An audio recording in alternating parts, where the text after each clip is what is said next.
I was changing plane in Dallas one time, and there was about 8 minutes to go before I had to make a connection. And the woman next to me, she said, I said, I'd really appreciate if I could just step in front of you because I'm going to make my connection. She said, you're going to have to change trains and get to another terminal. She said, there's no way that you can make your connection. She's still in Dallas. I think from the end, I see myself as already connected to that which I want to attract into my life. And if it doesn't work out for some reason, I don't use blame, I don't get anger, I just simply say to myself, this is the way it is supposed to be. And I'm at peace with it. I choose to be at peace because this is peace. You want to watch the resistance. What kind of self-talk do we have? If you think about what is missing in your life, and you talk to other people about what is missing in your life, and you share a lot with what's missing in your life. I'm missing the right person. My soulmate has never showed up, you know. I'm missing the money. I don't have them. And you talk about all the things that are missing in your life. Here's your connection to source. Remember, you're always connected. The question is, are you ready to stop living at ordinary levels of consciousness? Are you willing to live at a spiritual level of consciousness in which you are in rapport with that which provides everything? So if you're thinking about what's missing and you go to this universal source asking to have fixed what is missing in your life, you'll have your belief in what's missing continue to be refocused for you. In the Old Testament it says, as a man thinketh, so is he. If you think about what is missing, don't be surprised if you keep attracting what's missing into your life. If you think about what always has been, then don't be surprised if what always has been is what keeps showing up in your life. Because thoughts are energy. And the thought of it's always been this way and there's nothing I can do, resistance.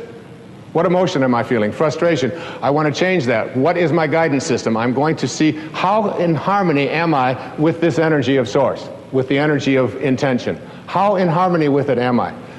The source of all doesn't know anything about things being missing. There's nothing missing in this universal source. And you emanated from that. You are a piece of that. If you're always thinking about what they want for you, and there's no shortage of them, they're called relatives.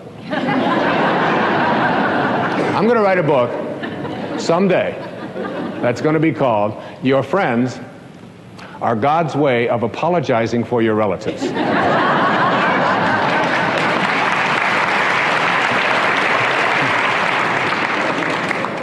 Why?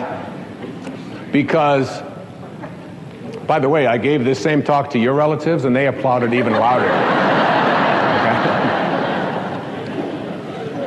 Okay? Because a friend is someone before whom you can think aloud. A friend is not someone who makes demands on you and tells you what you should be doing or what you shouldn't be doing. There are very often, because we believe that we're related to people, we have talk, and then what happens with us is that we start talking to other people about what they want for us. And we despise what they want for us. We get angry at them for even wanting that for us, and then we get surprised when what they want for us keeps showing up. See, self-actualizing people, Abraham Maslow once said, the difference between self-actualizing people, the highest functioning people, and everybody else is that self-actualizing people must be what they can be. Self-actualizing people must be what they can be. What can you be? What can you be? And I'd like to suggest to you that if you look, I'm going to take a pair of magical binoculars now. And I'm going to take these binoculars and I'm just going to assume that I am now looking through these magical binoculars at my source, where I came from. The question I ask at the very beginning, where did I come from? The answer to that is, I came from a field of energy, and a particle was formed out of that field that became everything I needed for this physical journey. My birth and my death were all in there.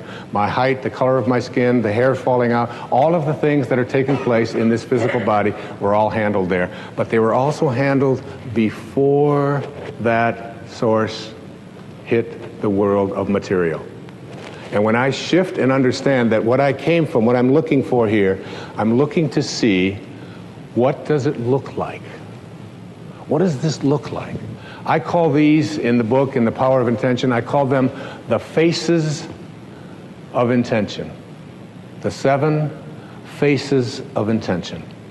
And any time in your life when you are not in harmony with these 7 faces, you are stopping the miraculousness, the miracle, the mystical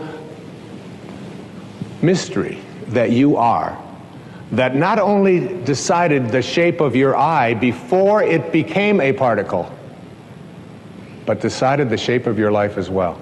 You came here from a field of energy that has no limits. The first of these 7 faces is called the face of creativity or creation. And I suggest to you that there's an intention, and intention is one of the chapters here. It is my intention to live my life on purpose. Here is the source. So beautiful. This is where I emanated from. And this source is always creating. And you, as a being who has emanated from that but has taken on an ego, has what I call summoning power or pulling power. You can pull from this source and be what it is, or you can have resistance to it. How much summoning power do you have? How much of this source are you able to summon?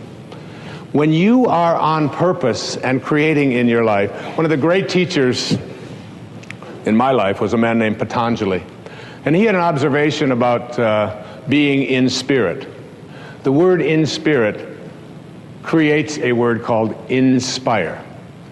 And Patanjali put it this way. He said, when you are inspired in spirit, when you are inspired by some great purpose, some extraordinary project, all of your thoughts break their bonds. Your mind transcends limitations. Your consciousness expands in every direction, and you find yourself in a new and a great and a wonderful world. And then he said something so powerful. He said, dormant forces, like forces that you didn't think were accessible to you, dormant forces, faculties, and talents come alive. And you discover yourself to be a greater person by far than you ever dreamed yourself to be. Those words bring tears to my eyes. They're so powerful. When you are inspired, when you are in spirit. When you're in spirit, you are creating. When you are creating, everything is working. My teacher in India one time, Nisargadatta Maharaj, said, when he was asked the question, there's wars going on in Pakistan, there's people having difficulties here, there's people dying, there's starvation. How can you say that I can heal myself, and how can you be at peace when you see all of this going around? And you know what he said to his devotee? He said, in my world, nothing ever goes wrong. What a powerful idea that is. You can't get sick enough to heal those people who are sick around you. You can't get poor enough to take care of the lack of abundance in so many people's lives. The only thing you can do to help that, as I'll be talking about a little later, is to connect to this.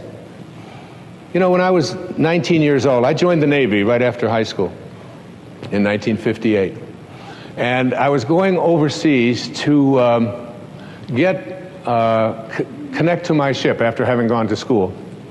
And I was standing at the dock boarding a ship called the USS Vega, which is a refrigerator ship, which was taking me across the Pacific Ocean in 29 days to meet the USS Ranger, an aircraft carrier, at that time the largest ship in the world, and I was assigned to it.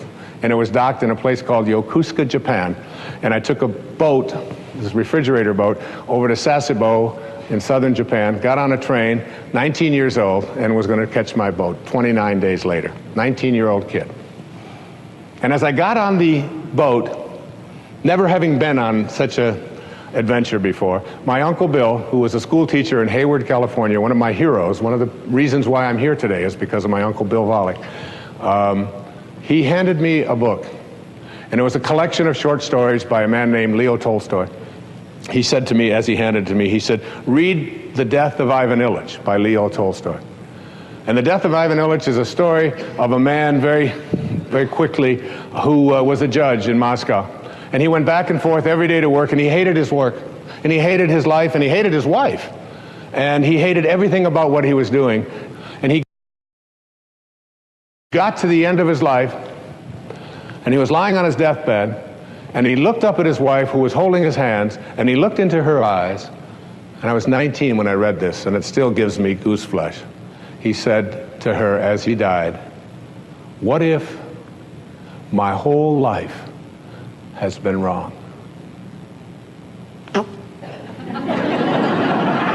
And I took out a pad of paper, and I wrote down my first of my 10 secrets for success in interface.